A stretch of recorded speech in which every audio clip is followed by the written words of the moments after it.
खुलुमबाय दिनै सानसेनि रादाबफोरखौ फरायदों आं गेवलां हाजोहारिया।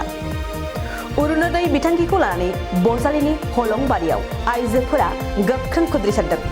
10 বছর 15 বছর হয়েছে তো এলাকা ভোট দিয়েছো কিন্তু অরুণোদয় পয়সা কিছুমানে পাইছে কিছুমানে পোৱা নাই। এইজন লৰা বিকলাঙ্গ হৈ আছে তেও কাম কৰি ভাত খায়। हाग्रामा महिलारिनि BPF दोलोआ दिनैनि सानाव गैलिया होनना फिन खेबसेबाव बुंबावदों EM राकेश ब्रह्मआ। और BPF আজিৰ দিনত এই অঞ্চলবিলাকত নাই, BPF নাই, গতিকে নাই সত্ত্বেও যদি আছে বুলি কয় আমাক যদি হৈবৰ দি আছে সাপোर्ट কৰি আছে। मुंख्लं नखरनि दाबिया थाबैनो सुफुंजायाब्ला राजा लामायाव ओंखारगोन होननानै खोथा होदों मिरु मुंख्लं नखर आफादनि आफादगिरि रिंखां बसुमतारिया। बेफोर गासै दफाफोरखौ थाबैनो मावफुंजानो लुबैजादों आरो जुदि थाबैनो मावफुंना होआबा जोङोथ' ओंखारनो गोनां बायदि जादोंबा खुगासिनो गोनां बायदि ना। 72 घन्टा बारलांनायनि उनावबो अदालगुरि दैफाङाव इनकाउन्टार खालामजानाय डिम्बेश्वर मोसाहारिनि DNA टेस्ट खालामनायनि फिथाइखौ मोनाखै।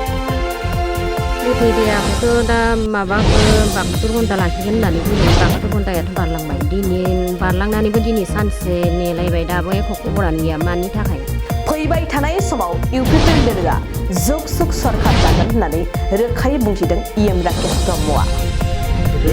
আমি সেইটোৱে কৈছোঁ যে আমি UPPL আৰু BJPৰ মাজত আমাৰ মিত্ৰতা সদায় যুগ যুগৰ বছৰৰ কাৰণে থাকিব আৰু এই অঞ্চলত সদায় UPPLৰ নেতৃত্বতে চৰকাৰ চলিব।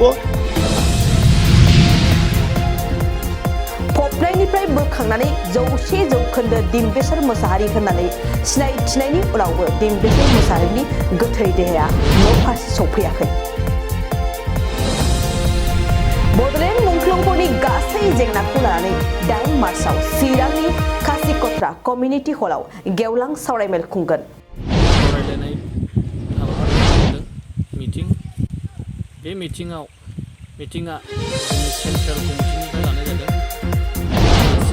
सिभिक एक्शन प्रग्राम रिजननि सिङाव बर्मा हावलिनिफ्राय 64 नं SSPआ सीमा ओनसोलनि सुबुंफोरनो फोरोंथाय हाबाफारि खुंदों।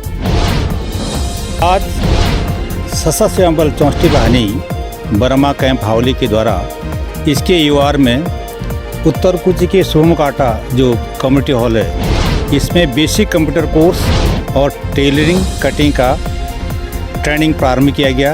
मानास नेशनल पार्कनि फ्लोरिकेन कटेजआव वर्ल्ड वाइल्ड लाइफ डेखौ मेहेर गोनाङै फालिदों।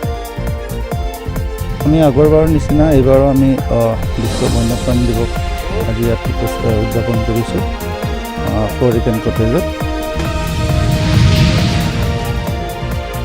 दिनै सानसेनि रादाबफोरा एसेनोसै गोजोन्थों।